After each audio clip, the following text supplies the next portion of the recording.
وجدتموهم ولا تتخذوا منهم وليا ولا نصيرا إلا الذين يصلون إلى قوم بينكم وبينهم ميثاق أو جاءوكم حصرت صدورهم أن يقاتلوكم أو يقاتلوا قومهم ولو شاء الله السلام عليكم ورحمة الله وبركاته. கண்ணியத்திற்குரிய எல்லாம் வல்ல அல்லாஹ் ஜல்ல ஷானஹு தஆலாவின் நல்லடியார்களே, ஒவ்வொரு ஆண்டும் குறிப்பிட்ட தலைப்பின் கீழே தொடர் உரை நிகழ்த்தப்படுவது போல இந்த ஆண்டு இஸ்லாம் கூறும் குடும்பவியல் என்ற தலைப்பின் கீழே தொடர் உரைக்கு ஏற்பாடு செய்யப்பட்டிருக்கிறது.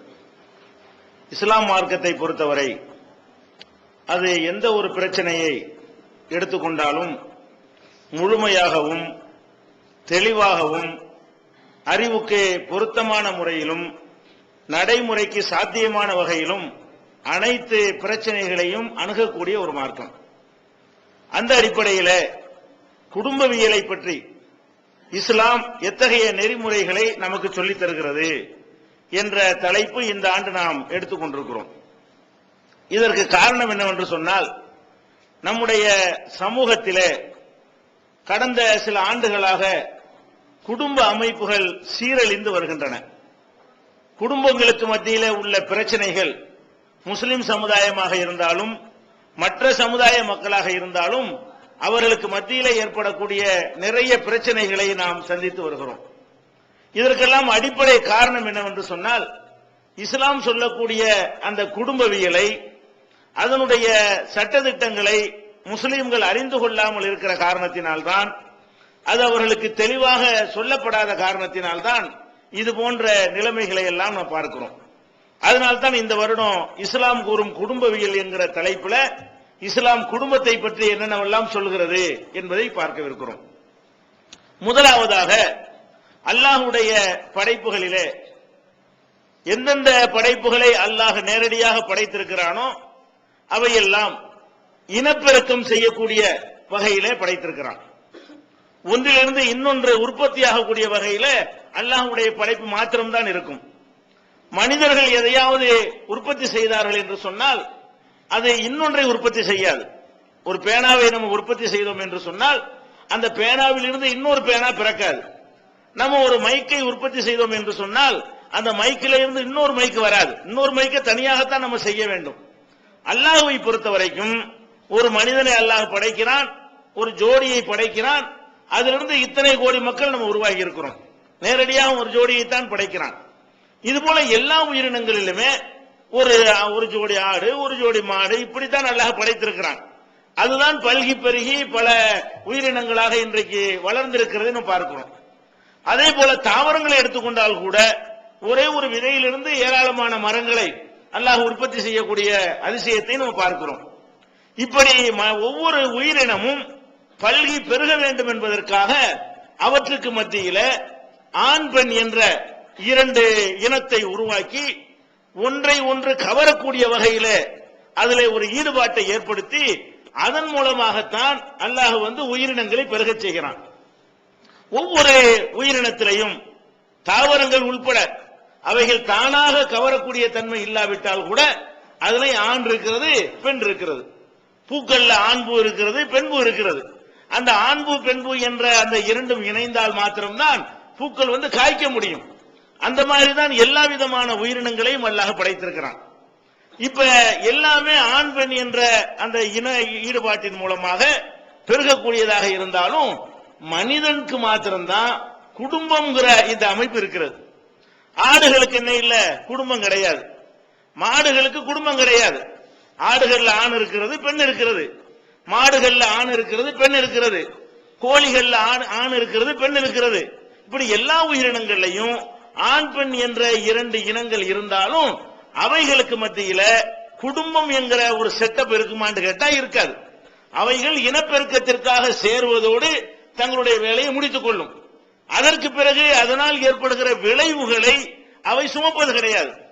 குறிப்பாக பெண் இனம்தான் எல்லா விளைவுகளையும் சுமந்தாக வேண்டும். ஒரு ஆடு இருக்கிறது என்று சொன்னால், ஒரு ஆண் ஆட்டின் மூலமாக ஒரு பெண் ஆடு வந்து அது சினையாகி விட்டது என்று சொன்னால், அதனுடைய எல்லா கஷ்ட நஷ்டங்களையும் அந்த பெண்ணு தான் சுமக்கும். ஆணுக்கு எந்த விதமான பொறுப்பும் கிடையாது. மிருகங்கள் எடுத்துக்கொண்டீர்களே, ஆனால் ஆணுக்கு அந்த ஒரு நேரத்தில் சேர்ந்ததோடு அதனுடைய வேலை முடிந்து விட்டது. பெண் இனத்திற்கு வரக்கூடிய அந்த சுமைகள்ல, அந்த கஷ்டங்கள்ல நமக்கு பங்கு இருக்கிறது, நம்மளும் இது காரணமா இருந்தோம் என்ற அறிவு அதுக்கு இல்லாத காரணத்தினால அது மாட்டுக்கு வேற போக்குல போய் கொண்டிருக்கிற காட்சியை பார்க்கிறோம். இதே மாதிரி ஒரு கோழி படக்கூடிய கஷ்டத்தை சேவல் வந்து சுமக்காது. ஒரு காளை, ஒரு பசுமாடு படக்கூடிய சிரமத்தில் வந்து காளை மாடு பங்கெடுத்துக் கொள்ளாது.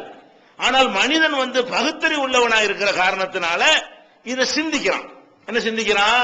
நம்ம இனப்பெருக்கத்திற்காக நம்ம சேர்ந்தாலும் இதனால் ஏற்படுகிற, பெண்ணுக்கு ஏற்படுகிற கஷ்டங்களுக்கெல்லாம் ஆண்களாகிய நாம தான் காரணம், நம்ம தான் இதுக்கு பொறுப்பாளியாக இருக்கிறோம், நம்மளும் அந்த சிரமத்தில் நம்ம பங்கெடுத்து ஆக வேண்டும் என்ற ஒரு சிந்தனை பகுத்தறிவு உள்ள மனுஷனுக்கு மட்டும்தான் இருக்கிறது. இந்த மாதிரியான ஒரு நல்ல எண்ணத்தில் தான் குடும்பம் என்கிற ஒரு அமைப்பை மனிதன் உருவாக்குகிறான். குடும்பங்கிற அமைப்பு இல்லை என்று சொன்னால், நீ எனக்கு மனைவி, நான் உனக்கு புருஷன் என்கிற ஒரு கட்டுக்கோப்புக்குள்ள இருக்கவில்லை என்று சொன்னால், யார் வேண்டாலும் எப்படி வேண்டாலும் வாழலாம் என்கிற ஒரு நிலைக்கு போய்விட்டது என்று சொன்னால், பெண்களுடைய சிரமங்களை பெண்கள் மாத்திரம் தான் சுமக்கணும். ஆண்கள் அதில் எந்த விதமான பங்கு எடுக்க மாட்டார்கள். குறிப்பாக இந்த குடும்பம்ங்கிற ஒரு அமைப்பு இல்லை என்று சொன்னால் பெண்கள் பயங்கரமான பாரதூரமான துன்பங்களுக்கு உள்ளாக வேண்டிய நிலைமை ஏற்படும்.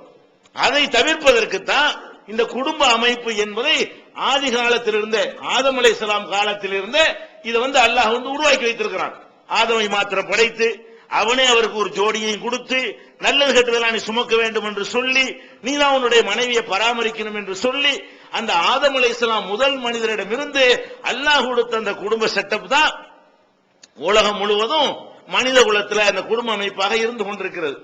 ஆனாலும் இப்ப சமீப காலமாக நம்ம பார்த்தோம் என்று சொன்னால், இந்த குடும்ப அமைப்புகளை சீரழிக்கக்கூடிய, பாழாக்கக்கூடிய பலவிதமான கெட்ட சிந்தனைகள் மக்கள் மத்தியில இன்று தூவப்படுகின்றன. கெட்ட சிந்தனைகள் விதைக்கப்படுகின்றன. என்ன கெட்ட சிந்தனை? குடும்பம்லாம் தேவை கிடையாது, நம்ம எப்படி வேண்டாலும் வாழலாம், குடும்பம்ங்கிற ஒரு வட்டத்துக்குள்ள நம்ம எதுக்காக இருக்க வேண்டும், ஒரு ஆம்பளை என்ன விரும்புறானோ அதையெல்லாம் செஞ்சுட்டு போறான், ஒரு பொம்பளை என்ன விரும்புகிறானோ அதையெல்லாம் அவ செஞ்சுட்டு போறா, இதையும் ஒரு கட்டுக்குள்ள கொண்டே, ஒரு கட்டுப்பாட்டுக்குள்ள கொண்டே வைக்க வேண்டும் என்றெல்லாம் ஒரு நச்சு கருத்துக்களை விதைத்து குடும்பங்கிற ஒன்றை இல்லாமல் செய்வதற்கான முயற்சிகளை தீய சக்திகள், அறிவுஜீவிகள் என்ற பெயரிலே இன்றைக்கு செய்ய ஆரம்பித்திருக்கிறார்கள்.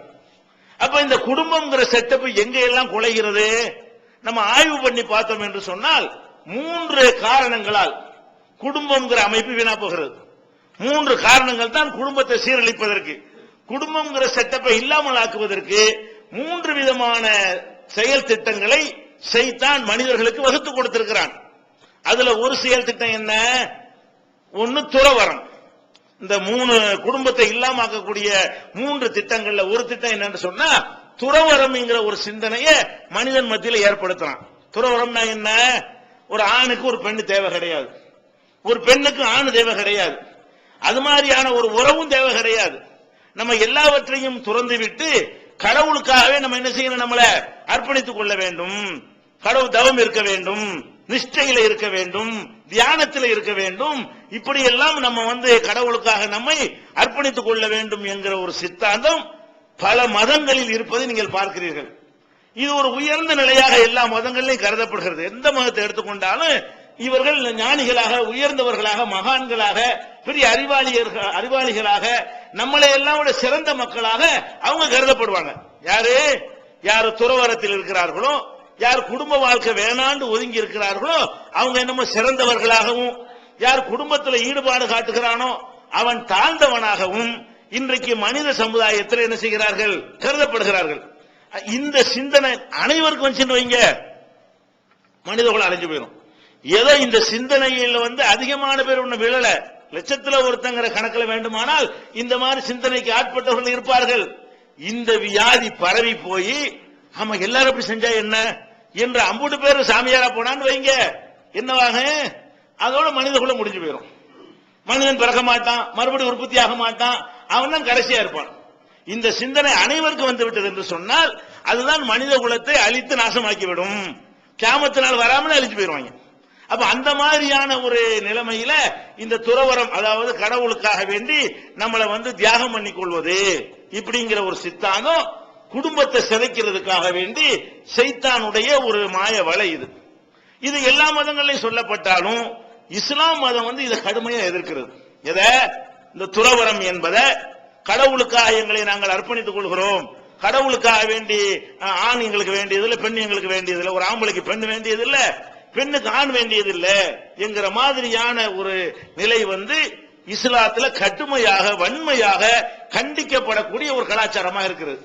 ஆனாலும் நம்ம ஒரு 20-25 ஆண்டுகளுக்கு முன்னால் வாழ்ந்த தமிழகத்தில் இருந்த நம்முடைய முன்னோர்களை எடுத்துக்கொண்டோமையானால் அவங்களும் இந்த தாக்கத்துக்கு உட்பட்டு இருக்கிறாங்க. இந்த தாக்கத்துக்கு இந்த மாதிரி கடவுள் இறைவனுக்காக வேண்டி துறவரம் செய்வது, இறைவனுக்காக வேண்டி குடும்ப வாழ்க்கையை அர்ப்பணித்துக் கொள்வது நல்லது, அப்படி செய்கிறவர்கள் சிறந்தவர்கள், அப்படி செய்கிறவர்கள் மகான்கள், அப்படி செய்யக்கூடியவர்கள் பாராட்டுக்குரியவர்கள் என்றெல்லாம் ஒரு சிந்தனை நம்ம மக்கள்கிட்ட இருந்தது. அந்த நோய் இப்பதான் ஒரு ஏகத்துவ எழுச்சி வந்த பிறகு அது தப்புங்கிற சிந்தனை பரவலா வந்திருக்கிறது. அதுக்கு முன்னாடி எல்லாம் இந்த மாதிரி இருந்தவர்கள் அவுலியாக்களா கருதப்பட்டாங்க. எந்த மாதிரி? கல்யாணமும் பண்ணாம ஒருத்தர் இருந்தார் வைங்க, அவர் எப்படிப்பட்ட மகான் தெரியுமா? கல்யாணமும் பண்ணல, அவர் கல்யாணம் பண்ணாமல் இருப்பது மகான் என்பதற்கு என்னவா இருந்துச்சு? ஒரு அடையாளமாக கருதப்பட்டுச்சு. ஆனால் இது இஸ்லாம் ஏற்றுக்கொள்கிறதா? எந்த அளவுக்கு என்று சொன்னால், இஸ்லாத்தின் பெயரால இந்த திருமண வாழ்க்கையை ரொம்ப கேவலமாகவும் கொச்சையாகவும் விமர்சித்த ஞானிகள் எல்லாம் இங்க இருந்திருக்கிறார்கள் தமிழகத்தில். மகான்கள் என்ற பெயரில, ஞானிகள் என்ற பெயரில, அவுலியாக்கள் என்ற பெயரில திருமணம் மகா கெட்டது. அதுக்கு உதாரணமாக சொல்வதாக இருந்தால் குணங்குடி மஸ்தாண்டு ஒரு வரை சொல்லலாம். அவர் என்ன பண்ணாரு? அவர் தன்னை ஞானின்னு சொல்லிக் கொண்டார். அவரை மக்கள் அவுலியா மகான் பெரியார் என்று நினைச்சாங்க, அவரை மதிச்சார்கள். அவருக்கு தர்கா கூட இங்க இருக்கிறது, தண்டையார்பேட்டையில் என்ன இருக்குது, அவருக்கு தர்கா கூட கட்டி வைத்திருக்கிறார்கள். அவர் என்ன செய்யறாரு தெரியுமா? அப்படி அவர் சொல்றாரு, அவருடைய கவிதையில சொல்றாரு, ரொம்ப ரொம்ப கேவலமா கல்யாணத்தை பத்தி, குடும்ப வாழ்க்கையை பத்தி ரொம்ப இழிவாகவும் கேவலமாகவும் அசிங்கமாகவும் பெண்களை தரக்குறைவாகவும் என்ன செய்யறாரு அவர் ஏசுகிறார் தன்னுடைய கவிதையில. எப்படி செய்யறாருன்னு கேட்டா, சங்கையும் போக்கி சதிமானமாக சகசண்டி ஆக்கி வித்திடுவாள். இந்த பொம்பளை இருக்கால, நமக்குரிய மரியாதையெல்லாம் போக்கிடுவானா, வெக்கங்கட்ட செயல நம்மளை ஈடுபட வைத்து பொம்பளை பத்தி திட்டுறாரு, ஆக்கி வைத்து விடுவாள். வெகு பங்கப்படுத்தி விட்டுடுவாள். பங்கம்னா கேவலம், ரொம்ப கேவலப்படுத்தி விட்டுருவாள். அந்த மங்கையர் ஆசை வைத்தையோ வையத்தில் பெண் கொண்ட பேர்பட்ட பாட்டையும் கேட்டையும் பேசுவோமே நெஞ்சமே. இந்த மாதிரி பொம்பளை மேல ஆசை வச்சு இந்த மாதிரி கேடு கட்டு போயிட்டியடா, உன்னுடைய பாட்டை பத்தி பேசுவோமா, உன்னுடைய கேட்டை பத்தி பேசுவோமான்னு அவர் கேட்கிறாரு. பெண்கள்னா என்னவா? நம்முடைய மானத்தை வாங்கிடுவாள்வோ, நம்மளை கேவலப்படுத்திடுவா, நம்மளுடைய மரியாதையெல்லாம் இல்லாம ஆக்கிடுவா அப்படின்னு இஸ்லாத்தின் பெயரால இவர் கவிதை எழுதுகிறார். இந்த கவிதைகள் ஒரு காலத்துல பள்ளிவாசல்ல எல்லாம் வைத்து படிக்கப்பட்டது. மஸ்தானுடைய பாடல்கள் என்ன செய்யப்பட்டது? பள்ளிவாசல்ல வைத்து படிக்கப்பட்டது. அது மாதிரி தங்க நகையும், இதெல்லாம் பொம்பளை கேட்கத்தான் செய்வா, அதெல்லாம் பயங்கரமான குற்றமா அவர் சொல்றாரு.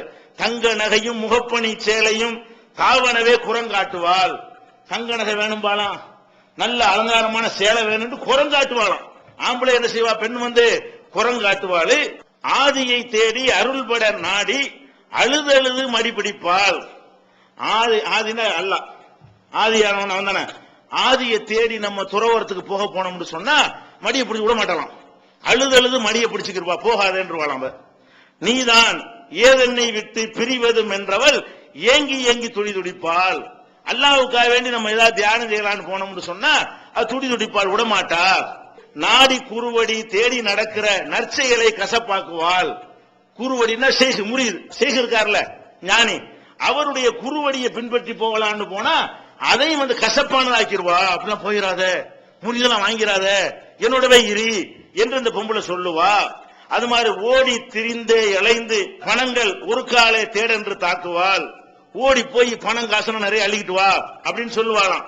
அது மாதிரி தேடும் பொருள் தனை காணில் உமக்கு எதிர் தேசத்தில் யார் என்று தூக்குவாள். தேடி இருந்து பணத்தை கொண்டாந்து போட்டு வை, உன்னை மாதிரி ஆளே கிடையாதுன்றவா. அப்படிலாம் கேவலப்படுத்துறார். பெண்களை பொம்பளை நாடாத, பொம்பளை நச்சு பாம்பு மாதிரி என்று ரொம்ப கேவலம் இப்படிலாம் பேசுகிறாரு. அது மாதிரி ஆடென்றும் மாடென்றும் வீடென்றும் தேடென்றும் ஆண்டவனை மறப்பாக்குவாள். ஆடு மாடு வீடு இதெல்லாம் தேடிக்கிட்டு வான்னு சொல்லி ஆண்டவனை மறக்க செஞ்சிருவா. இப்படி எல்லாம் இஸ்லாத்தின் பெயராலேயே இந்த துறவரத்தை, அதாவது குடும்ப வாழ்க்கை வேணாம், அவரவர்கள் தன்னை மட்டும் காத்துக்கிட்டு போங்க என்று சொல்லக்கூடிய ஒரு சித்தாந்தம் இஸ்லாம் மார்க்கத்துக்குள்ளேயே, முஸ்லிம்களுக்குள்ளேயே ஒரு நல்ல சித்தாந்தமாக வைக்கப்பட்டதுக்கு இதெல்லாம் ஆதாரமாக இருக்கிறது.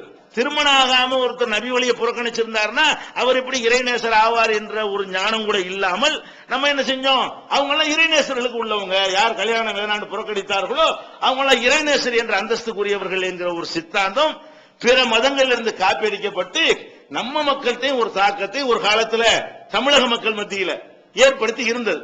அப்ப இந்த மாதிரி எல்லாம் இருக்கிற இதுக்கு இஸ்லாம் ஒத்துக்கிறதா? இந்த மாதிரியான செயலை இஸ்லாம் ஆதரிக்குதான்னு கேட்டா அறவே ஆதரிக்க கிடையாது. இஸ்லாம் ஒரு வன்மையா என்ன செய்கிறது, திருமண வாழ்க்கைங்கிறது ரொம்ப ரொம்ப அவசியம். திருமண வாழ்க்கையை எவனாவது புறக்கணிச்சுட்டான்னு சொன்னா அவன் இஸ்லாத்துல இருக்கவே முடியாது. நபிகள் நாயகம் ஸல்லல்லாஹு அலைஹி வஸல்லம் அவங்க காலத்துல ஒரு 3 பேர் வர்றாங்க. எங்க வர்றாங்க? நபி ஸல்லல்லாஹு அலைஹி வஸல்லமுடைய மனைவி மாற்ற வர்றாங்க. வந்து என்ன செய்யறாங்க, ரசூல் ஸல்லல்லாஹு அலைஹி வஸல்லமுடைய வணக்க வழிபாடுகள் எப்படின்னு விசாரிக்கிறாங்க. ரசூல் ஸல்லல்லாஹு அலைஹி வஸல்லம் இல்லாத நேரத்துல அவங்க வீடுகளுக்கு வந்து இப்ப ரசூல் ஸல்லல்லாஹு அலைஹி வஸல்லமுடைய வாழ்க்கை எப்படி போயிட்டு இருக்கிறது, எப்படி இறைவனை வணங்குவாங்க என்று விசாரிக்கிறாங்க. அப்ப மனைவிமார்கள் என்ன சொல்றாங்க, ரசூலுல்லாஹ்வுடைய வணக்கத்தை பத்தி வணங்குவாங்க, தூங்குவாங்க சொல்றாங்க. அவங்களுக்கு என்ன படுதுன்னு கேட்டா இது ரொம்ப கம்மியா இருக்குது, கடவுளுக்கான முழுசா அர்ப்பணிக்காம அல்லாஹ்வுடைய ரசூல்னு சொல்லிட்டு கொஞ்சமாவும் அவங்க செய்யறாங்க. இருந்தாலும் பரவாயில்ல, அவங்களுக்கு அல்லாஹ் வந்து பாவத்தை எல்லாம் மன்னிச்சுட்டான், அவங்க கம்மியா செஞ்சா போதும், நம்மளுக்கு பாவத்தை மன்னிக்கிறதுக்கு இந்த கேரண்டியும் கிடையாது, அதனால நம்ம என்ன செய்வோம், இன்னும் அதிகமா நம்ம வணங்க வேண்டும் அப்படின்னு அவங்க தீர்மானித்துக் கொண்டு 3 பேர் ஒவ்வொருத்தரும் ஒன்னு சொல்றாங்க. எப்படி சொல்றாங்கன்னு கேட்டா, அம்மான இன்னி உசல்லில் லைல அபதா, நான் வந்து இரவு முழுசும் இனிமே தொழுதுகிட்டே தான் இருப்பேன் அப்படிங்கிறார் ஒருத்தர். இரவு முழுசும் ரசூலுல்லாஹ் வந்து கொஞ்சமா தொழுகிறாங்க, இருந்தாலும் நமக்கு அது பத்தாது, நான் என்ன செய்ய போறேன், இனிமே இரவு முழுதும் தொழுகைதான், இந்த இரவுல இஷாக்கு பிறகு ஆரம்பிச்சா சுபுஹ் வரைக்கும் தொழுகையில தான் நான் இருப்பேன் அப்படிங்கிறார் ஒருத்தர். காலாகர் இன்னொருத்தர் என்ன சொல்றாருன்னு கேட்டா, ஆனா அசுமு தஹர வலா உஃப்திரு, காலமெல்லாம் நோன்பு 365 நாள் நோன்பு தான் வைக்க போறேன், ஒரு நாள் கூட நோன்பு விட மாட்டேன் அப்படின்னு சொல்றாரு. நம்ம நோன்பு வச்சு அல்லாஹ்வுக்கு என்ன செய்ய போறேன், நான் நெருங்க போறேன் அப்படிங்கிறாரு. இன்னொருத்தர் என்ன செய்யறாருன்னு கேட்டா, ஆனா ஆத்தசிலுன் நிசா, நான் வந்து பொம்பளை நாடவே மாட்டேன், கல்யாணம் பண்ண மாட்டேங்கிறாரு, நான் வந்து திருமணமே செய்ய மாட்டேன். அப்ப 3 பேர் வந்து நபிகள் நாயகம் ஸல்லல்லாஹு அலைஹி வஸல்லமுடைய மனைவி மாற்ற அவங்களுடைய வணக்கத்தை பற்றி கேட்டுவிட்டு ஒவ்வொருத்தரும் இந்த வாக்குமூலத்தை தர்றாங்க. ரசூலுல்லாஹ்வுக்கு பரவாயில்லை, கொஞ்சம் செஞ்சாலும் பரவாயில்ல, நாங்க சாதாரண மக்கள், எங்களுடைய பாவங்கள்லாம் அல்லாஹ் மன்னிச்சதுக்கு எந்த ஒரு உத்தரவாதமும் இல்ல, அதனால கூடுதலா செய்யணும். எந்த அளவு கூடுதலா செய்ய போறோம், இரவுல தூக்கம்ங்கிற எனக்கு கிடையாதுங்கிறாரு ஒருத்தர், நான் நோன்பு விடவே மாட்டேன் ஒரு நாள் கூட அப்படிங்கிறார் இன்னொருத்தர் கல்யாணம் பண்ண மாட்டேங்கிறார். ரசூல் ஸல்லல்லாஹு அலைஹி வஸல்லம் வந்த உடனே இந்த 3 பேர் வந்ததும் இவங்க பேசிக் கொண்டதும் இவங்களுக்கு சொன்ன மறுமொழியும் எல்லாம் ரசூல் ஸல்லல்லாஹு அலைஹி வஸல்லம் அவங்கள்ட்ட வந்து எடுத்து சொல்லப்படுது. அப்ப ரசூல் ஸல்லல்லாஹு அலைஹி வஸல்லம் அவர்கள் வந்து கேட்கறாங்க, அன்தும் உள்ளதீன குல்தும் கதா வ கதா, நீங்க தான் இந்த மாதிரி சொன்னார்களா? 3 பேரையும் பாக்குறாங்க, இந்த மாதிரி பேசிக்கிட்டீங்களே, 3 விதமான முடிவு எடுத்தீங்களே, நீங்க தான் அந்த ஆட்களான்னு கேட்கறாங்க. ஆமாங்கிறாங்க. அப்ப ரசூல் ஸல்லல்லாஹு அலைஹி சொல்றாங்க, அமா வல்லாஹி இன்னி ல அக்ஷாக்கும் லில்லாஹி வ அத்காக்கும், நல்லா தெரிஞ்சுக்கிறங்க, அல்லாஹ்வை உங்களை விட நான் தான் ரொம்ப பயப்படுறேன், அல்லாஹ் பயந்து தானே இதெல்லாம் செய்யணுங்கிறீங்க, உங்களை விட கூட பயப்படுறேன், நானே அவ்வளவு செய்யலையே, உங்களை விட உலகத்தில் உள்ள எல்லாரையும் விட அல்லாஹ்வை ரொம்ப பயப்படுறது யாரு, நான் தான் அல்லாஹ்வை பயப்படுறேன், ஆனாலும் நான் நோன்பு வைக்கவும் செய்கிறேன் வைக்காமலும் இருக்கிறேன். 365 நாள் நானே வைக்கிறது இல்ல, நோன்பு வைக்கிறது என்பது ஒரு நாள் வைக்குவேன், ஒரு நாள் வைக்க மாட்டேன், 2 நாள் வைப்பேன், 3 நாள் வைக்க மாட்டேன். அப்ப நானே நோன்பு வைத்தவனாகவும் இருக்கிறேன், நோன்பு வைக்காமலும் இருக்கிறேன், காலமெல்லாம் நோன்பு நோற்றுக்கொண்டு நான் இருக்கல, ஆனா எனக்கு அல்லாஹ்வுடைய அச்சம் அதிகமா இருக்கிறது, அல்லாஹ்வுடைய அச்சம் அதிகமா இருந்து கூட நான் இப்படி செஞ்சது இல்ல. அதே மாதிரி சல்லி வார்ப்புது, தொழவும் செய்யறேன் தூங்கவும் செய்யறேன், தொழுவது கொஞ்ச நேரத்துக்கு ஒதுக்கிடுவேன், அதுக்கு நான் தொழுகிட்டே இருக்க மாட்டேன், தூங்க வேண்டிய நேரத்தை தூங்கவும் செய்வேன். அப்ப நான் தொழவும் செய்கிறேன் தூங்கவும் செய்கிறேன். அதே மாதிரி நான் பெண்களை கல்யாணம் பண்ணி இருக்கிறேன், அல்லாஹ்வுடைய தூதரா நான் இருந்து கொண்டு அல்லாஹ்வை ரொம்ப பயந்து கொண்டு இருந்தும் கூட இதெல்லாம் அதுக்கு தடையான காரியம் இல்ல என்ற காரணத்தினால் நான் கல்யாணம் செஞ்சு இருக்கிறேன் சொல்லிட்டு சொல்றாங்க. ஃபமன் ரகிப அன் சுன்னதி ஃபலைஸ மின்னி, யார் என்னுடைய இந்த வழிமுறையை புறக்கணிக்கிறாரோ அவர் என்ன சேர்ந்தவர் இல்ல. அப்ப கல்யாணம் பண்ணாட்டி யாரு இல்ல அவரு, இது புகாரியில 5063வது ஹதீஸா நீங்க பார்க்கலாம். அப்ப ஒருத்தர் திருமணம் செய்யாம நான் இறைவனுக்காக அர்ப்பணிக்க போறேன் ஒரு ஆம்பளை சொன்னாலும் சரிதான், ஒரு பொம்பளை சொன்னாலும் சரிதான், அவர் நம்மை சேர்ந்தவர் கிடையாது. நபிகள் நாயகம் ஸல்லல்லாஹு அலைஹி வஸல்லம் உம்மத்தை சேர்ந்தவர் கிடையாது. அப்ப எந்த அளவுக்கு இந்த திருமண வாழ்க்கை இஸ்லாம் வலியுறுத்துது? அது இஸ்லாத்தினுடைய அடையாளமாக்கி வச்சிருக்கு. முஸ்லிமா இருக்கிற அடையாளம் என்ன? திருமண வாழ்க்கை தான் சரின்னு ஒத்துக்கொள்வதுதான் நீ முஸ்லிமா இருக்கிறதுக்கு அடையாளம். திருமணத்தை விட அதை துறப்பது நல்லது என்று நினைத்தால் நீ முஸ்லிமா இருக்க முடியாது. என்னுடைய உம்மத்துல ஒரு ஆளா நீ இருக்க இயலாது என்று நபிகள் நாயகம் ஸல்லல்லாஹு அலைஹி வஸல்லம் சொல்றாங்க. இன்னும் சொல்ல போனால் ரசூலுல்லாஹ்ட்ட வந்து சஹாபாக்கள் சில பேர் முறையிடுறாங்க. என்ன முறையிடுறாங்க? அல்லாஹ்வுடைய தூதரே, நாங்க வந்து ரொம்ப மதீனாவுக்கு வந்த புதுசுல பெண்கள் கிடைக்கல. ஏன் பெண்கள் கிடைக்கல? ஆண்கள்லாம் ஹிஜ்ரத் பண்ணி வர்றாங்க. ஒரு ஊர்ல எடுத்துக்கொண்டீர்களே ஆனால் அந்த ஊர்ல உள்ள மாப்பிள்ளைக்கு தகுந்த அளவுக்கு தான் பொண்ணு இருக்கும். ஒரு ஊர்ல 10 ஊருடைய அளவுக்கு பொண்ணு இருக்குமா? இருக்காது. ஒரு ஊர்ல ஆம்பளை இருந்தா அதே மாதிரி பொம்பளை இருப்பாங்க. அந்தந்த ஊர் ஆம்பளைக்கு அந்தந்த ஊர்ல பொண்ணு கிடைச்சிடும். ஒரு வெளியூர்ல இருந்து நூத்துக்கணக்கான பேர் உள்ள நுழைஞ்சா, ஒரு 200 பேர் இருக்கக்கூடிய ஒரு ஊர்ல இன்னொரு 100 பேர் ஆம்பளையா வந்து நுழைஞ்சாங்கன்னு சொன்ன பொண்ணு கிடைக்குமா? கிடைக்காது. அப்ப ஹிஜ்ரத் என்கிற பெயர்ல மக்காவுல இருந்து நிறைய சஹாபாக்கள் வந்து மதீனாவுக்கு வர்றாங்க. ஆம்பளைங்க ரொம்ப வர்றாங்க. பெண்கள் ரொம்ப ரொம்ப ரொம்ப குறைவாக தான் நினைஞ்சாங்க ஹிஜ்ரத் பண்ணி வந்தாங்க. அப்ப ஆண்கள் அதிகமாக மதீனாவுல வந்து இறங்கினால் அவங்களுக்கு பொண்ணு கிடைக்குமா? மதீனாவுடைய ஆம்பளைகளுக்கு தான் மதீனாவுல பொண்ணு கிடைக்கும். ஏதோ ஒரு 5, 10, 25 வந்தான்னு செய்யலாம், பொண்ணு கொடுக்க முடியும். ஒரு ஊரே காலி பண்ணிட்டு ஒரு பெரிய கூட்டமா வந்து நுழைஞ்சாங்கன்னு சொன்னா பெண்ணு கிடைக்காது. அப்ப ரசூல் ஸல்லல்லாஹு அலைஹி வஸல்லம் என்ன செய்யறாங்க? இந்த பெண்கள் எல்லாம் கிடைக்க மாட்டேங்குது, திருமணத்திற்கு எங்களுக்கு வாழ்க்கை துணை கிடைக்கல என்று சொல்லும் பொழுது ரசூல் ஸல்லல்லாஹு அலைஹி வஸல்லம் என்ன பண்றாங்க? உனக்கு கிடைச்சிச்சுன்னு சொன்னா, இல்லற வாழ்க்கைக்கு உனக்கு சக்தி கிடைச்சுன்னு சொன்னா நீ கல்யாணம் பண்ணிக்க. மனிஸ்ததா மின்குமுல் பாஅத ஃபல்யதஸவ்வஜ். யாருக்கு அதற்கான வசதி இருக்கிறதோ அவர் கண்டிப்பா கல்யாணம் பண்ணி கொள்ளட்டும். இல்லை என்று சொன்னா அலைஹி பிஸ்ஸௌம், அவர் நோன்பு வச்சுக்கிறட்டும்.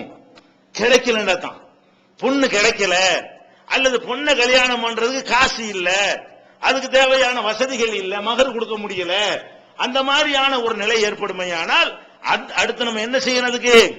நோன்பு வைத்துக் கொண்டு நம்மளை கட்டுப்படுத்திக் கொள்ளணுமே தவிர துறவருந்தும் செஞ்சிடக்கூடாது. நோன்புக்கு நினைக்கிறோம் விட்டுலாம்ல. நோன்பு வைத்துக் கொண்டோமையானால் பசி வந்திட 10 பறந்துமோன்னு சொல்லுவாங்க. பசியில் இருக்கக்கூடிய நேரத்தில் இந்த மாதிரியான உணர்வுகளுக்கு நாட்டம் இருக்காது. வேற மாதிரியான தப்பு தண்டா செய்வதற்கு என்ன செய்யாது, மனசுல வந்து தூண்டுதல் குறைவா இருக்கும். அதனால நோன்பு வைத்துக் கொண்டு உங்களை என்ன செஞ்சுக்கிறீங்க, கட்டுப்படுத்திக் கொள்ளுங்கள் என்று சொல்லி திருமணம் செய்வது அப்படி வலியுறுத்துறாங்க. கிடைக்காட்டி நோன்பு வச்சுக்க, கிடைச்சா கல்யாணம் பண்ணிக்க. அப்ப கிடைக்குமே ஆனால் உனக்கு வாய்ப்பு இருக்குமே ஆனால் கல்யாணம் தான் பண்ணணுமே தவிர இல்லாட்டி தான் என்ன செய்யணும், நோன்பு வைக்க வேண்டும் என்கிற அளவுக்கு இல்லற வாழ்க்கைய இஸ்லாம் ரொம்ப வலியுறுத்தி சொல்லக்கூடிய ஒரு காட்சியை பார்க்கிறோம். அதே மாதிரி வந்து நபிகள் நாயகம் ஸல்லல்லாஹு அலைஹி வஸல்லம் அவங்கள்ட்ட வந்து யுத்த காலத்துக்கு போறாங்க இல்லையா, ஒரே போர் தானே அந்த காலத்துல. எதிரிகள் சண்டைக்கு வர்றதும் போறது, பாதி வாழ்க்கை போர்ல போயிடும். சஹாபாக்களுடைய பாதி வாழ்க்கை போர்க்களத்துக்காக பிரயாணம் பண்ணி போறாங்கல்ல, அதுலயே போயிடும். பிரயாணத்துல போகக்கூடிய நேரத்துல அவங்க வந்து அவங்களுடைய உணவு அந்த முறைகளுக்கு வந்து ரொம்ப ஒரு ஒரு ஆசை அதிகரிக்கும். இந்த பேரிச்சம்பழம் இந்த மாதிரி உணவுகளுக்கு என்ன செய்யும், ஆசைகள் ரொம்ப அதிகமா இருக்கும். அப்ப வந்து பெண்கள் வாழ்க்கை துணை கிடைக்காது.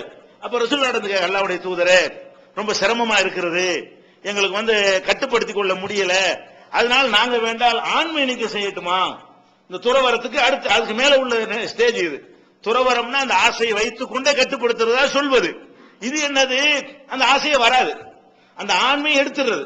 அந்த காலத்துல ஏதோ மெத்தட்ல என்ன செய்வாங்க போல இருக்கு, செய்வாங்க, மிருகங்களுக்கு எல்லாம் செய்வாங்க இல்லையா, அந்த மாதிரி ஆண்மை நீக்கம் செய்து கொள்வது.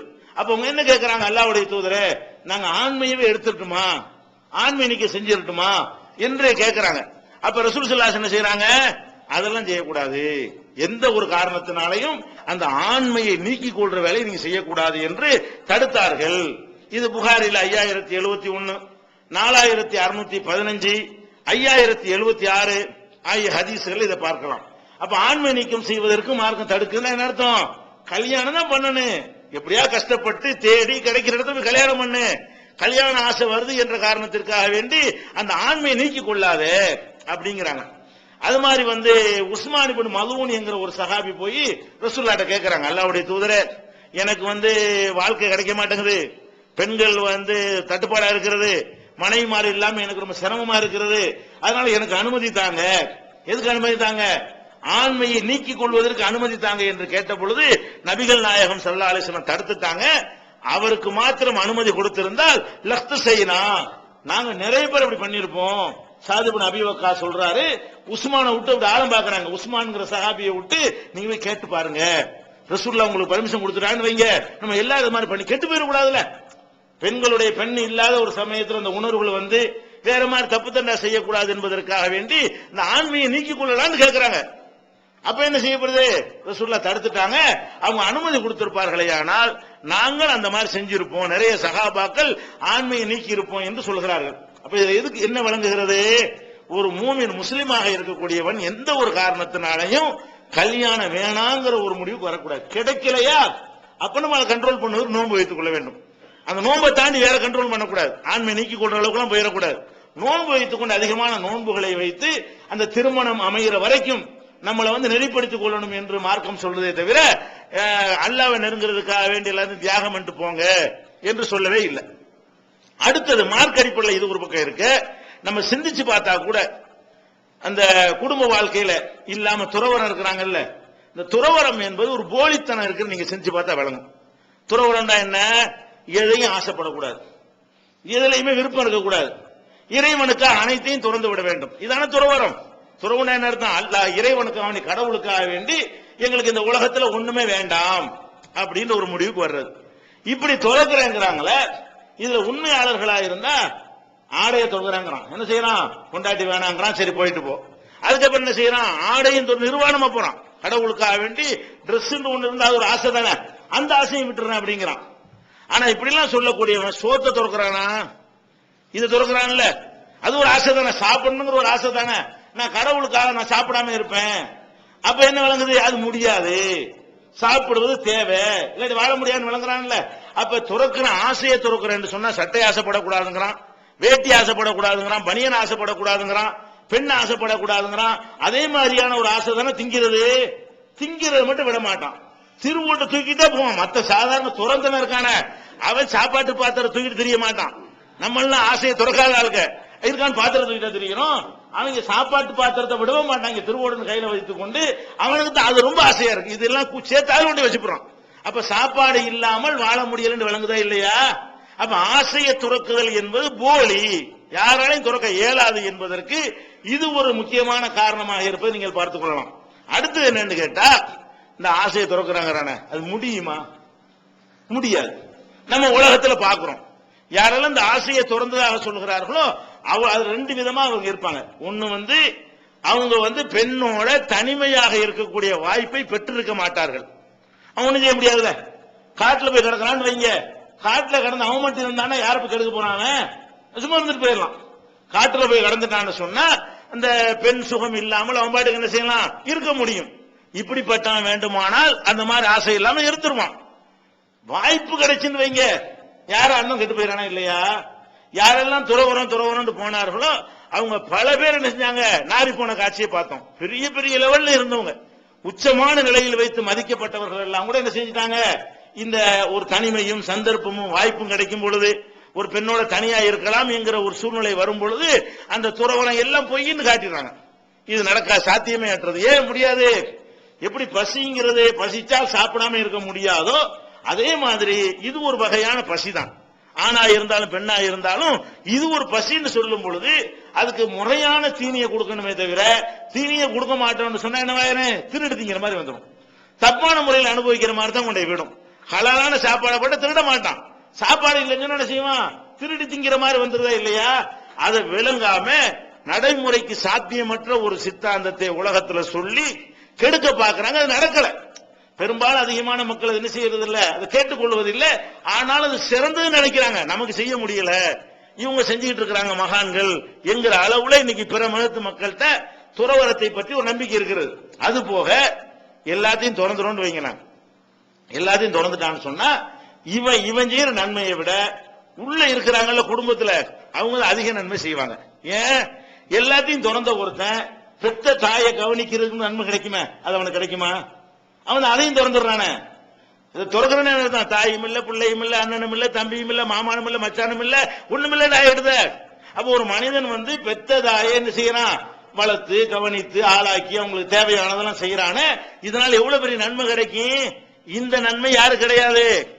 துறவிகள் என்று சொல்லக்கூடிய ஞானிகள் மதிக்கப்படுறாங்களே, அவர்கள் இந்த நன்மை இழந்து தாய்க்கு துரோகம் செய்ய கேடு கட்ட பிறவிகளாக இருப்பதை நம்ம பார்க்கிறோம். அதே மாதிரி தகப்பனாரை கவனிக்கணும், அந்த இன்பம் உங்களுக்கு கிடைக்காது. பிள்ளைய கவனிக்கணும், எந்த ஒரு தியாகம் அர்ப்பணிப்போட நம்ம எந்த ஒரு சுயநலம் எதிர்பார்க்காம அந்த குழந்தையுடைய வளர்ச்சியை பார்த்து பார்த்து சந்தோஷப்பட்டு அதுல மகிழ்ச்சி அடைகிறோமே, நம்ம எதை எதிர்பார்த்த குழந்தைய வளர்க்கணும். இந்த மாதிரியான இன்பங்கள் அதெல்லாம் உங்களுக்கு கிடைக்குமா? கிடைக்காது. இந்த இன்பங்களும் கிடைக்காது, இதனால் கிடைக்கிற நன்மையும் கிடைக்காது. அதே மாதிரி ஒருத்தர் சந்திக்கிறது, சலான் சொல்லுவது, கஷ்டப்படுறவங்களுக்கு உதவி செய்யறது, போராட்டத்தில் ஈடுபடுறது, சமுதாயத்துக்கு நன்மை எதுக்கும் வரமாட்டான். ஆக சாதாரண மக்கள்கிட்ட இருக்கக்கூடிய நிறைய நல்ல விஷயங்கள் யார்கிட்ட இருக்காது? இந்த துறவரம்ங்கிறவன் இருக்காது. ஒன்னா நம்பர் சுயநலவாதி. அவன் என்னைய காப்பாத்துறேங்கிற பேர்ல என்ன செய்யறான்? அவன் பாட்டு ஒதுங்கி போயிடறான தவிர என் அப்பனையும் நான் கவனிக்க மாட்டேன், எங்க ஆத்தாவையும் கவனிக்க மாட்டேன், அண்ணன் தம்பியும் கவனிக்க மாட்டேன், ஊர் உலகம் எக்கேடு கட்டாலும் கவனிக்க மாட்டேன், எவ்வளவு பெரிய பிரச்சனைகள் அநீதி இழைக்கப்பட்டாலும் அதுக்கு நான் குரல் கொடுக்க மாட்டேன், அரசாங்கத்தை எதிர்க்க மாட்டேன், தீமைகளை கண்டு பார்த்துக்கிட்டே தான் இருப்பேன், நான் ஒன்னும் சொல்ல மாட்டேன். இப்படியாக போனார்களே. ஆனால் இது உயர்ந்த ஸ்டேஜா மட்டமான ஸ்டேஜா? உள்ளதுல கழிப்பட்ட ஒரு ஸ்டேஜ் இது, கீழ்த்தரமான ஒரு ஸ்டேஜ் இது. இந்த ஒரு ஸ்டேஜை உயர்ந்த நிலை என்று நினைக்கிறார்கள். இந்த ஒரு சித்தாந்தம் குடும்பங்களை சீரழிக்கும். இதை எல்லாரும் ஏற்றுக்கொள்ள ஆரம்பித்தார்களே. ஆனால் குடும்பம்ங்கிறது இந்த வாழ்க்கை கணவன் மனைவி வந்த பிறகுதான் அப்புறம் தாய் தந்தை அண்ணன் மாமா மச்சான் குடும்பம் எப்ப ஏற்படும்? இந்த ஒரு செட்டப் இருந்தா தான் ஏற்படும். கணவன் மனைவிங்கிற இந்த செட்டப்புக்குள்ள இருந்தா அவ்வளவு பிரிக்கிறது. இப்படி ஒண்ணு இல்லை என்று சொன்னா அண்ணன் இல்ல, இப்படி ஒண்ணு இல்லைன்னா தம்பி இல்ல, கணவன் மனைவிங்கிற ஒரு இணைப்பு இல்லை என்று சொன்னா அண்ணன் யார் தம்பி யாரு? அது ஒண்ணும் இல்லையே. கணவனும் இல்ல மனைவியும் இல்லை என்று சொல்லிவிட்டால் அண்ணன் தம்பிகிற கிடையாது, மாமா மச்சம் கிடையாது, சித்தப்ப பெரியப்பம் கிடையாது, தாத்தா பாட்டி கிடையாது, உண்மை இல்லாம போயிரு. அவன் மட்டும் தனித்தவன் ஆயிடுவான். அப்ப இந்த குடும்பம்ங்கிற ஒரு அமைப்பை கெடுத்து நாசமாக்கக்கூடிய சித்தாந்தத்தில் முதலிடம் வகிப்பது எது? துறவரம். இதை இஸ்லாம் வன்மையாக கண்டிக்கிறது. ஒரு காலத்தில் இந்த துறவரத்தை இஸ்லாம் ஏற்றுக்கொள்வதே கிடையாது. இது முதலாவது, குடும்பத்தை நாசமாக்கக்கூடியதுல முதலாவது இது. ரெண்டாவது என்னன்னு கேட்டா, அந்த குடும்ப வாழ்க்கையை சீரழிக்கிறதுல நான் எப்படி வேண்டாலும் போவேன் இந்த சித்தாந்தம். ஆண்கள் மத்தியிலையும் பெண்கள் மத்தியிலையும் இந்த ஃப்ரீ செக்ஸ்ங்கிறான்ல, அதாவது இந்த செக்ஸ் விஷயத்துல எந்த ஒரு கட்டுப்பாடும் எனக்கு இருக்கக்கூடாது. ஒரு ஆம்பளை நினைக்கிறான் நான் எங்க வேண்டாலும் போவேன், எப்படி வேண்டாலும் போவேன், தினசரி ஒரு பெண்ணிட்ட போயிட்டு வருவேன், அதை யாரும் கேட்க கூடாது அப்படிங்கிறான். ஒரு பெண்ணு நினைக்கிறா நாங்க எப்படி வேணாலும் போவோம், இதை நீங்க கட்டுப்படுத்த கூடாது, அது எங்களுடைய உரிமை, எங்களுடைய சுதந்திரம், இப்படின்னு ரெண்டு பேரும் போக ஆரம்பித்தார்களே. ஆனால் குடும்பம் எப்படி இருக்கப்பா? இவனுக்கு பொண்டாட்டி யாரு, அவளுக்கு புருஷன் யாருன்னு இல்ல, கணவன் மனைவின்னு இல்லைன்னு சொன்ன இந்த பிள்ளை யார் வளர்ப்பா? யார் அந்த பிள்ளைக்கு பொறுப்பாளி? சித்தப்ப பெரியப்பன் எப்படி வருவான்? அப்ப சமூகத்துல என்ன வேண்டாலும் செய்யலாம், எந்த விதமான கட்டுப்பாடு இல்லாமல் வாழலாம் என்ற ஒரு சித்தாந்தமும் இன்றைக்கு என்ன இருக்குது உலகத்துல வந்திருக்கு. அது விதைக்கப்படுகிறது. இப்ப நவீன யுகத்துல அது தேவையில்லை. நீதிபதிகளே பெரிய பெரிய அறிஞர்களே என்ன செய்யறாங்க, அது தேவையில்லை, எப்படினாலும் ஒப்பந்தம் போட்டு வாழ்ந்து கொள்ளலாம், 3 மாசத்துக்கு இருந்து வாழ்ந்து பாக்குறது, டெஸ்ட் பண்ணுவோம், நல்லா இருந்தா கொஞ்ச நாளைக்கு இருப்போம், இல்லைன்னா விட்டுட்டு போயிருவோம் என்கிற மாதிரி எல்லாம் பொறுப்பை சுமக்காமல். கல்யாணம் சொன்னா பொறுப்பை சுமக்குறோம். ஒரு பெண்ணோட சேர்றான், சேர்ந்த பிறகு அவளுக்கு ஒரு நல்லது கெட்டது இவன் சுமக்கிறான், இவனுக்கு வர்ற நல்லது கெட்டது அவ சுமக்கிறா, அவ குழந்தைய சுமந்திருக்கும் போது இவன் அவளை சேர்த்து சுமக்கிறான், அவளுடைய நல்லது கெட்டதெல்லாம் உழைக்கிறான், பாடுபடுறான். இந்த மாதிரியான ஒரு அழகான ஒரு தியாகம், ரெண்டு பேரும் ஒருத்தர் தியாகம் பண்றாங்களே, இந்த அழகான ஒரு செட்டப்பை நாசமாக்குறது எது? கண்டதே காட்சி கொண்டதே கோலம், கட்டுப்பாடு இல்லாத சுதந்திரம். எப்படி வேண்டாம், ஆண் பெண் விஷயத்துல எந்த சட்டம் இருக்கக்கூடாது. இதை ஒரு நடிகைகள் எல்லாம் பேசி பெரிய பிரச்சனையாகி வழக்கெல்லாம் போட்டு கடைசியில் சுப்ரீம் கோர்ட்ல என்ன பண்ணிவிட்டா, அதான் பெரிய தப்பு இல்லைன்ட்டான். இப்படினாலும் இல்லை, அது எந்த சட்டத்தை தடுக்கிற சட்டம் இல்லை நம்ம நாட்டில்.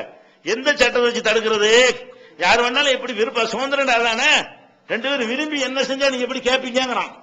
அதாவது ஒரு ஆணும் ஒரு பெண்ணும் விரும்பி அவர்கள் தவறாக ஈடுபட்டார்களே, ஆனால் எந்த செக்ஷன்ல அவங்களை கைது செய்வது, எந்த செக்ஷன்ல அவங்களுக்கு நடவடிக்கை எடுக்கிறது சுப்ரீம் கோர்ட் நீதிபதியை கேட்கிறார்.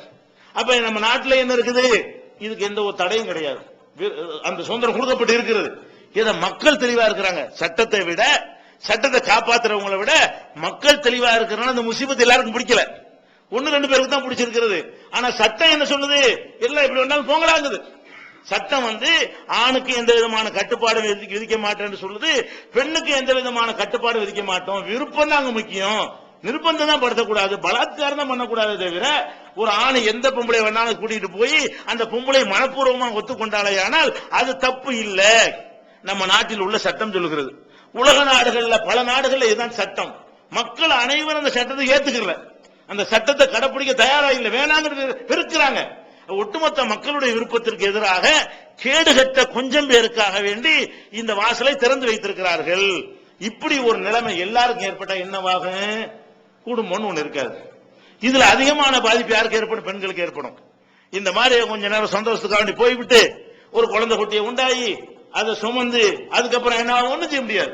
அவங்களுக்கு எந்த ஒரு நாதியும் இருக்காது, பாதுகாப்பும் இருக்காது. அவங்க தங்கள் கையை கொண்டுதான் வாழ வேண்டிய நிலை ஏற்படும். பெண்களுடைய பலவீனத்தை கருத்தில் கொண்டுதான் முக்கியமா இந்த குடும்ப அமைப்பு உருவாக்கப்பட்டிருக்கிறது. இது மாதிரி போக ஆரம்பித்தால் பெண்களும் இதை வந்து விரும்பி ஆதரிக்கிற நிலைக்கு வந்து விடுவார்களே. ஆனால் இப்ப தெரியாது. எப்ப தெரியாது? உடம்புல முறுக்கு இருக்கும் பொழுது இதனுடைய கேடு தெரியாது.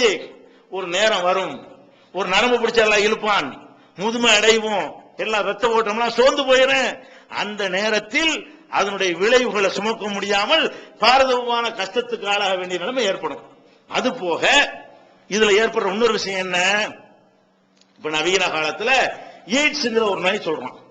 HIV ஒரு வைரஸ் வந்து உடம்புல தாக்கிருச்சுன்னு சொன்னா அது ஒரு பாரதூரமான விளைவை ஏற்படுத்தி 2 வருஷத்திலேயோ 3 வருஷத்திலேயோ ஒரு 10 வருஷத்திலேயோ எய்ட்ஸ்ங்கிற நோயை உண்டாக்கணும். இந்த HIV ஒரு கிருமி வந்து உடலுக்குள்ள புகுந்து விட்டது என்று சொன்னால் அதனால என்ன ஏற்படுதான்? உடனே ஏற்படாது. HIV கிருமி வந்து உடம்புக்குள்ள புகுந்து விட்டால் அது உடம்புடைய சக்தியை பொறுத்து அதனுடைய அவருடைய திரகாத்திரத்தை பொறுத்து அதிகபட்சம் 10 வருஷம் தாக்கு பிடிக்கும். 10வது வருஷத்துல அது வேலையை காட்டும், 5வது வருஷத்துல வேலையை காட்டும். என்ன வேலையை காட்டும்? உடம்புல இருக்கக்கூடிய நோயை எதிர்க்கக்கூடிய அந்த சக்திகளை பூரா அழிச்சுப்படும். நம்ம உடம்புல வந்து நோய் எதிர்ப்பு சக்தி எல்லாம் கொடுத்திருக்கிறோம். எந்த நோய் வந்தாலும் எதிர்த்து ஃபைட் பண்ணி ஜலதோஷம் பிடிக்குது. நீங்க மாத்திரை சாப்பிடாம இருங்க, ஜலதோஷம் குணமாவதா இல்லையா? ஆகிடுது. அது பழமொழியே சொல்லுவாங்க, மருந்து சாப்பிட்டா 1 வாரம், மருந்து சாப்பிடல 7 நாள், ரெண்டு ஒண்ணுதான். ஜலதோஷம் வந்து மருந்து சாப்பிட்டா 1 வாரத்துல குணமாகும், மருந்து சாப்பிடல 7 நாள்ல குணமாகும். அப்படின்னா என்ன அர்த்தம்? அது வேஸ்ட். நீங்க மெடிசனே எடுக்காம இருந்தா கூட என்ன செய்யும்? ஜலதோஷம் போயிடுது. ஜலதோஷம் அது ஒரு வைரஸ்னாலதான் வருது. இருந்தாலும் உடம்பு எதிர்த்து போராடுது. அந்த ஜலதோஷ கிருமி எதிர்த்து போராடி 1 வாரத்தில் அழிச்சு வந்துருது. ஜலதோஷம் காணும். காய்ச்சல் வருது, மருந்தே சாப்பிடாட்டாலும் காய்ச்சல் போயிருதா இல்லையா? அந்த வேதனையை குறைக்கிறதுக்காக வேண்டி சில மெடிசன் உதவுவதே தவிர மெடிசன் சாப்பிடாட்டா கூட நெஞ்சறேன் அந்த உடம்புக்கு அந்த ஒரு சக்தி கடவுள் கொடுத்திருக்கிறார், இறைவன் கொடுத்திருக்கிறான். அப்ப அந்த மாதிரி எதிர்க்கிற சக்தி இருக்கிறதுனாலதான் நம்ம வந்து எந்த ஒரு பிரச்சனை வந்தாலும் அதை பேஸ் பண்ணி பழைய நிலைக்கு திரும்பிடுறோம். பழைய நிலைக்கு என்ன நேற்று இருந்த மாதிரி நீங்க வந்துடுறோம், போன வருஷம் இருந்த மாதிரி இந்த வருஷம் திரும்பிடுறோம். ஆனால் இந்த HIV என்ன பண்ணுதுங்கிறான்? நோயை எதிர்க்கிறதுக்கு உள்ள மனித உடல்ல இருக்கக்கூடிய சக்தி இருக்குதுல, அதை அழித்து விடுகிறது.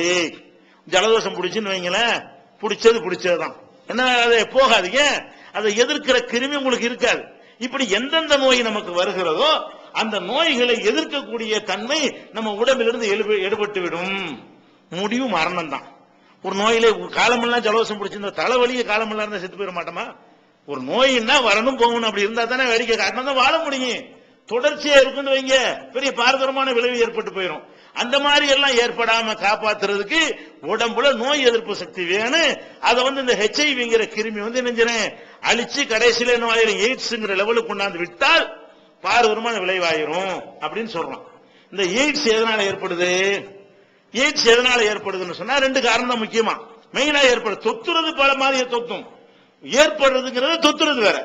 இப்ப ஒரு ஆளுக்கு எய்ட்ஸ் வந்துருச்சுன்னு வைங்களேன், அவர்கிட்ட இருந்து ரத்தத்தை எடுத்து இன்னொரு ஆளுக்கு செலுத்தினா கூட அவர்கிட்ட இருந்து இவருக்கு வந்துடும். ஆனால் எதனால் உருவாகுதுங்கிறத முதல் கண்டுபிடிக்கணும். உருவான பிறகு ஒருத்தர் இருந்து இன்னொருத்தருக்கு தொத்துவதற்கு சின்ன சின்ன காரணங்களால தொத்தும், அது 2வது வச்சுக்கிடுவோம்.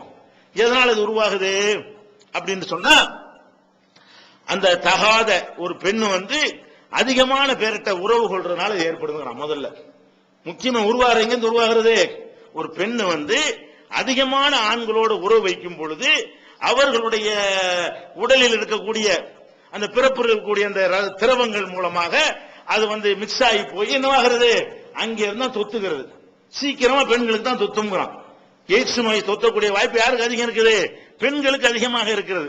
அப்ப பெண்கள் இந்த உடலுறவு சுதந்திரம்ங்கிறது அதிகமாக எடுத்துக்கொள்ள நேரத்தில் என்ன ஆகுதுன்னு கேட்டா, அதிகமான பேர் ஒரு பெண்ணோட தொடர்பு வைக்கும் பொழுது அதிகமான பேருடைய விந்துகள் அங்க கலந்து அதுல ஒரு கேடு ஏற்படுத்தும் பொழுது பெண்ணுக்கு எய்ட்ஸ் விடுகிறது. அந்த அவளோட போய் ஒருத்தன் சேர்ந்தால் அவனுக்கு விடுகிறது. எய்ட்ஸ் வருவது தூக்கம் எங்க இருக்கிறது? முதலாவது தூக்கம் அதிகமான ஆண்களோட தொடர்பு வைக்கக்கூடிய பெண்களுக்கு தான் அது எய்ட்ஸ் வருகிறது. அதான் முக்கியமான ஒரு விஷயம். ஒரு டாக்டர்கள் அந்த விளம்பரம் பண்ணுவாங்க. எப்படி? ஒருவனுக்கு ஒருத்தி எய்ட்ஸ் தவிர்க்கிறதுக்கு என்ன செய்வாங்க? ஒரு விளம்பரம் பண்ணுவாங்க. அது தப்பான விளம்பரம். அது விளம்பரமே தப்பு. ஒருத்திக்கு ஒருவன் தான் விளம்பரம் பண்ணணும். ஒருவனுக்கு ஒருத்திக்கு சம்பந்தமே கிடையாது. அரபு நாட்டில் ஒவ்வொருத்தன் 4 பொண்டாட்டி வச்சிருக்கிறான். என்ன இல்ல எய்ட்ஸ் வரல. அரபு நாட்டில் எய்ட்ஸ் வருதா? எல்லாரும் 4 பொண்டாட்டி வச்சிருந்தா இருக்கிறான். ஒருத்தன் 4 மனைவி வச்சிருந்தா எய்ட்ஸ் வராது. ஒருத்திக்கு 4% தான் வந்துடும். அந்த வித்தியாசம் வழங்க மாட்டாங்க. எய்ட்ஸ் எங்க இருந்து உற்பத்தி ஆகுறது? பெண்கள் அவங்க ஒரு பாத்திரமா இருக்கிற காரணத்தினால அவங்க பல ஆண்களோட அவங்க சேரக்கூடிய நேரத்தில் தான் அங்கதான் உற்பத்தி ஆகிறது. அப்படி உற்பத்தி ஆகுமையானால் அவர்களிடம் தொத்திக் கொள்ளும் கண்டுபிடிச்சிருக்கிறான். அப்ப இந்த கட்டுப்பாடற்ற ஒரு ஒழுக்கமற்ற இந்த சுதந்திரத்தை நம்ம கொடுத்தோமையானால் அதனுடைய விளைவு என்ன? எய்ட்ஸ் நோய் பரவிவிடும். மேலை நாடுகள்ல எல்லாம் இந்த பாதுகாப்பான உறவுங்கிறத ஒரு கடைபிடித்து கொஞ்சம் குறைச்சிக்கிட்டாங்க. அதாவது பாதுகாப்பான அர்த்தம் இந்த ஆணுரை மாதிரியான பொருள்களை பயன்படுத்தி கொண்டு தப்பான உறவு கொண்டு எய்ட்ஸ் வராமல் கொஞ்சம் குறைத்திருக்கிறார்கள். இங்க இந்தியாவில் அதிகம், தமிழ்நாடு உலகத்திலே அதிகம், ஆப்பிரிக்காவை கூட இந்தியா. உலகத்தில் எய்ட்ஸ் நோயாளிகள் அதிகமா இருக்கக்கூடிய நாட்டில் 2வது நாடு எது? நம்ம இந்தியா. அந்த இந்தியாவிலே ஃபர்ஸ்ட் உள்ள மாநிலம் எது? நம்ம தமிழ்நாடு. அதிகமான உலகத்திலே ஃபர்ஸ்ட் இடத்துல 2வது இடத்துல இருக்கிறோம். உலகத்தில் அதிகமான எய்ட்ஸ் நோயாளிகள் உள்ள ஒரு மாநிலத்தில் நம்ம இருந்து கொண்டிருக்கிறோம். அப்ப அந்த மாதிரியான ஒரு நிலைமைக்கு என்ன காரணம் பாத்தீங்கன்னு சொன்னா, இந்த கட்டுப்பாடற்ற அந்த உடலுறவு சம்பந்தப்பட்ட பாலியல் சம்பந்தப்பட்ட சுதந்திரம் அவங்களை என்ன செய்கிறது? இந்த மாதிரி நோய்க்கு உள்ளாகி ஒருவரிடம் இருந்து ஒருவருக்கு பரப்பி கொண்டே இருக்கிறது. அப்ப இது வரக்கூடாது என்று சொன்னால் சட்டம் போடணும். இதனால நம்ம கேடு. அவன் என்னோட தொலைஞ்சு போறான்னு விட்டுட்டு இருக்க முடியாது. அவனுக்கு எய்ட்ஸ் விட்டது என்று சொன்னால் அவன்கிட்ட நமக்கு பரவருக்கு 1000 வழிகள் இருக்கிறது. சின்ன சின்ன காரணத்தினால பரவிடும். அதுக்கான தொட்டாவெல்லாம் பரவாது, அவனை பார்த்தாவெல்லாம் பரவாது, ஒரு தட்டில் சாப்பிட்டாவெல்லாம் பரவாது. ஆனாலும் அவருக்கு போட்ட ஊசியை நமக்கு போட்டாருன்னு டாக்டர். ஒரு ஆள் எய்ட்ஸ் நோயாளி, அதை யூசன் துற ஊசியை பண்ணாம போட்டு அந்த ஊசியை எடுத்து நமக்கு ஊத்தினாருன்னு வைங்க, அங்க உள்ள கிருமிங்க வந்துடும். நமக்கு வந்தது பாலியல்னால வராம இருக்கலாம். ஆனால் முதல்ல வருவது எதை கொண்டு வரேன்? இந்த மாதிரியான பல பெண்கள்கிட்ட உறவு கொள்ற ஆண்கள் மூலமாகத்தான் பெண்கள் மூலமா ஆண்களுக்கு தொற்றி அதிலிருந்து பல பேருக்கு வருகிற காட்சியை பார்க்கணும். அப்ப இந்த கட்டுப்பாடற்ற இந்த செக்ஸ் சொல்றாங்க இல்லையா, இது குடும்பம்ங்கிறது இல்லாம ஆக்கிவிடும். அப்ப எய்ட்ஸ் நோயை பரப்புறது ஒண்ணு.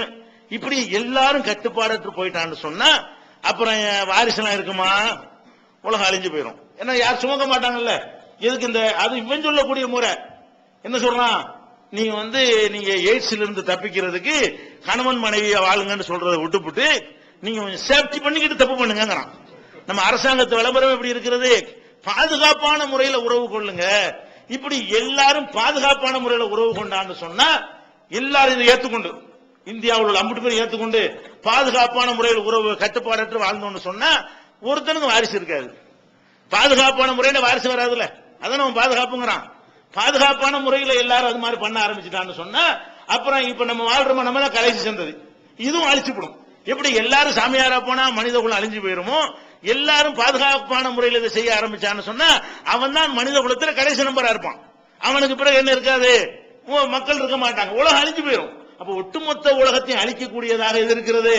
இந்த மாதிரியான ஒரு சித்தாந்தம் இருக்கிறது. 2வது முக்கியமான விஷயம். 3வது ஒண்ணு என்ன?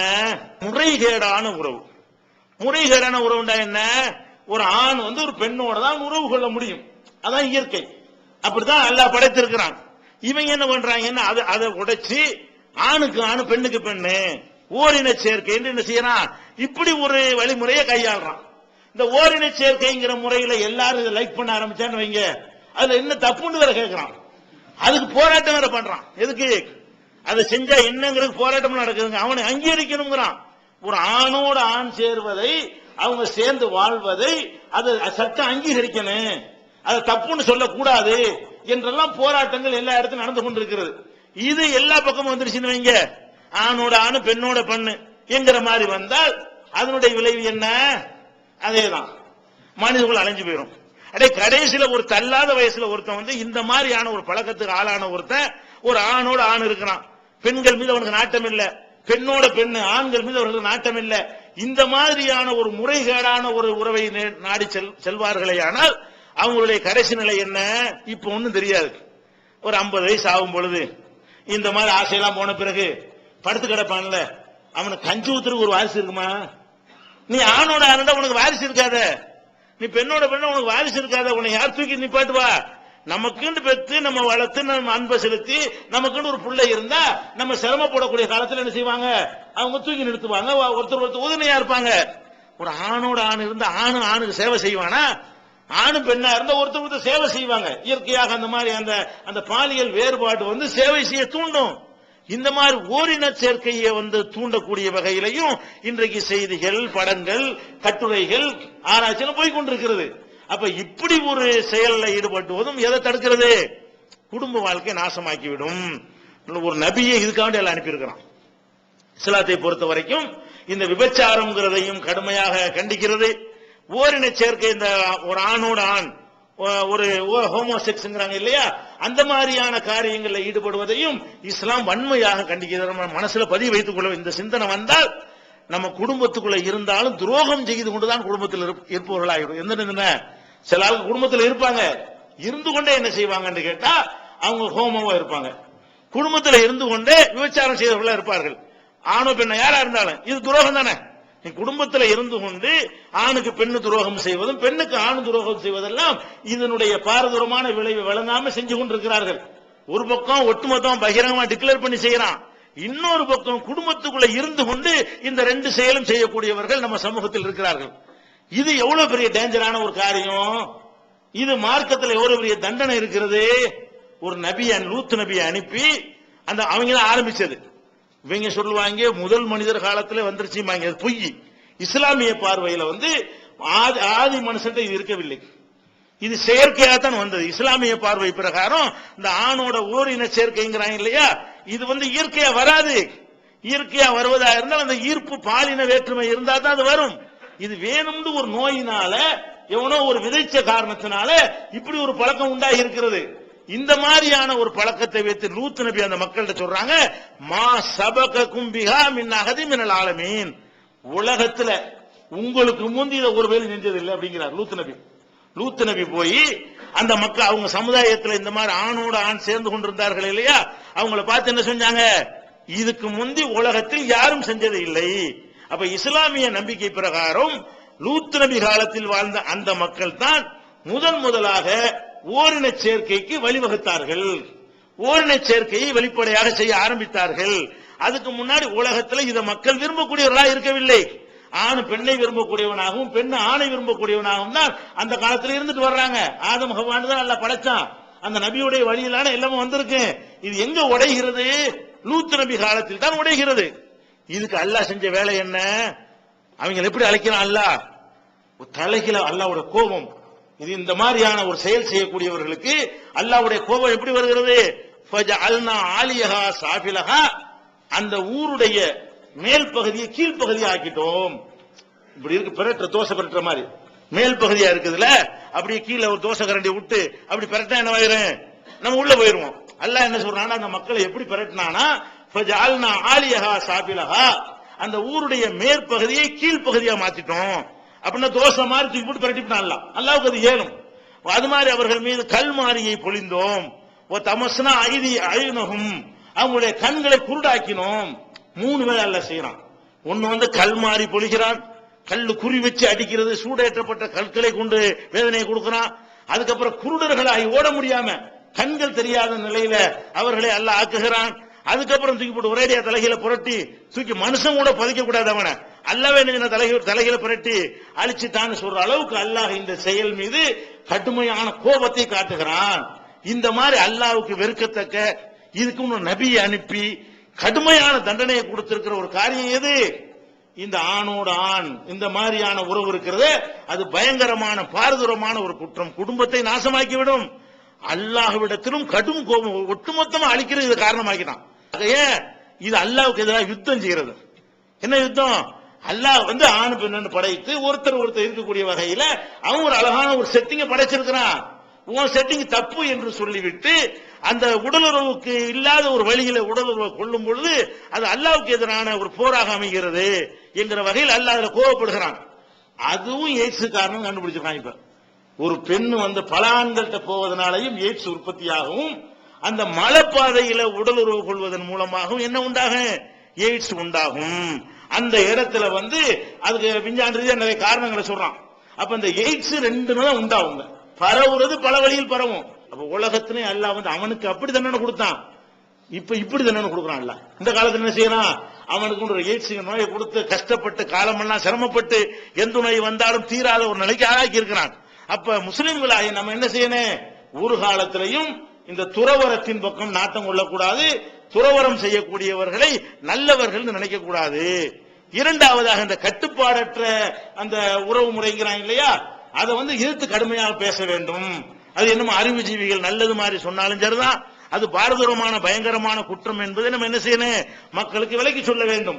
அடுத்தது வந்து இந்த ஓரின சேர்க்கை என்பது எவ்வளவு தவறான ஒரு செயல் என்பதை மக்களுக்கு விளக்க வேண்டும். நம்ம மக்கள்கிட்டயே இதனுடைய கேடுகள், இதனால் மறுமையில என்னென்ன கிடைக்கும், குடும்பத்தை சொல்றதுக்கு முன்னாடி குடும்ப அமைப்பை சிதைக்கக்கூடியதை பத்தி தெளிவுபடுத்தணுமா இல்லையா? அதன் அடிப்படையில் இந்த விபச்சாரத்தில் ஈடுபடுற காரணத்தினால ஆணா இருந்தாலும் பெண்ணா இருந்தாலும் கணவனுக்கு மனைவி, மனைவிக்கு கணவனும் துரோகம் செய்துவிட்டு இது மாதிரி ஈடுபடுவார்களே, ஆனால் அவர்களை அல்லாஹ் எந்த மாதிரி நடத்துவான், அவங்களுக்கு என்ன மாதிரி தண்டனை எல்லாம் கொடுப்பான் என்பதை நம்ம அறிந்து கொண்டு ஒவ்வொருவரும் குடும்பத்தில் என்ன செய்யணும்? விசுவாசம் மிக்கவர்களாக இருக்கணும். அது சம்பந்தமான செய்திகளையும் இந்த குடும்ப அமைப்பு சம்பந்தமான மற்ற சில செய்திகளையும் இன்ஷா அல்லாஹ் நாளை தினம் பார்க்கலாம்.